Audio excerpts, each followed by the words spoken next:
We're thinking about some tough questions as a church, and this little all-age slot is about the question of suffering. Now, suffering is a really hard topic, and sometimes things go really, really wrong for us, and they feel really, really hard for us, and we can't answer all that in a couple of minutes. So there is a longer talk on our website that I recorded at For Life that's available if you want to think things through in a bit more detail. But for today, I just want to think really briefly about how wonderful it is that God became a real human. A few months ago, I was in hospital. Here are some pictures of me in hospital. This is me getting really excited about a biscuit.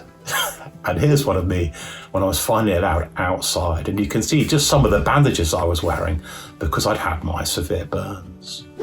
And one of the nurses said to me, "How can you still be a Christian if God allows this sort of thing to happen to you?"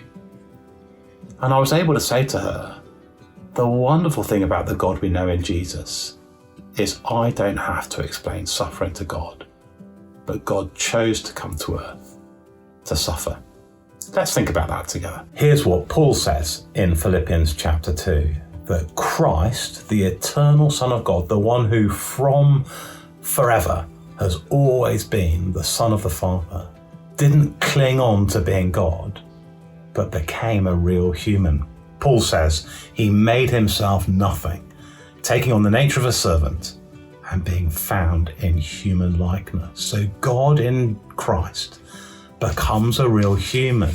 So that means that God himself knows what it's like to have imperfect parents. If that's part of your struggle, God knows what that feels like. He experienced it. It means that God in Christ knows what it's like to experience pain on earth. He knows what it's like to have been hungry. More than that, Jesus experienced loss. It looks like his father Joseph died during his time on earth. There's no reference to him towards the end of Jesus' life. He certainly stood at the graveside of his friend. He knew grief. He knows the suffering of this world. It's a bit like a parent loving a toddler, and the toddler's crying.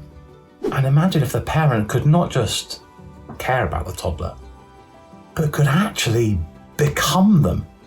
Those of us who care for other people, we can get alongside bits of it, but we can't fully understand everything that's going around between their ears.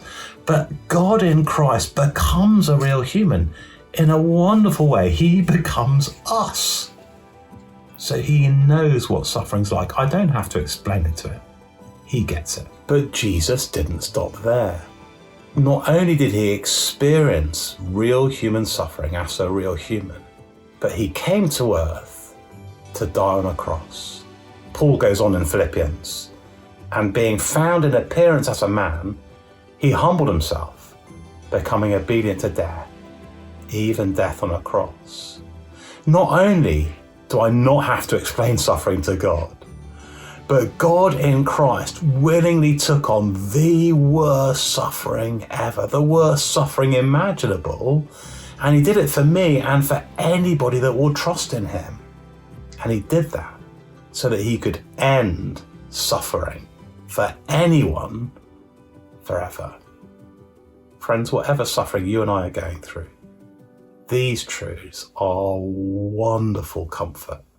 They're the best ointment for any human suffering.